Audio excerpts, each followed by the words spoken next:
માં જે તે સમયે જ્યારે ડસ્ટબિનની ખરીદી કરવામાં આવે ત્યારે જેમ પોર્ટલ ન હોવાથી અમે સુખપુર ગ્રામ પંચાયતે 3 ભાવો લઈ એસઓઆર મુજબના જીએસટી વાળા બિલો લઈ ખરીદી કરેલ છે, તેમજ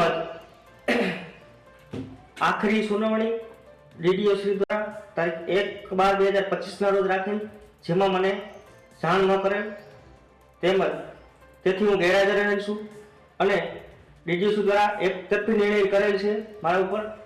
તેમજ વહીવટી ગેરરીતિના જવાબદાર સરપંચના હોઈ શકે, વહીવટી તંત્ર જવાબદાર હોઈ શકે, જે હું આપના માધ્યમથી જણાવવા માંગુ છું. તપાસમાં સરપંચને પણ સાંભળવામાં આવ્યા અને પુરાવો પણ ધ્યાને લેવામાં આવ્યા અને બધું જોતા આખરે સાહેબે સુનાવણી કરી અને બધા આધાર પુરાવાને ધ્યાને લઈ અને 28 જાન્યુઆરી 2026 રોજ આ સરપંચને આ હોદ્દા ઉપરથી દૂર કરતો અને જે આ ડિફરન્સની રકમ છે, ભાવના ડિફરન્સની, એ વસૂલ કરવા માટેનો હુકમ કર્યો છે.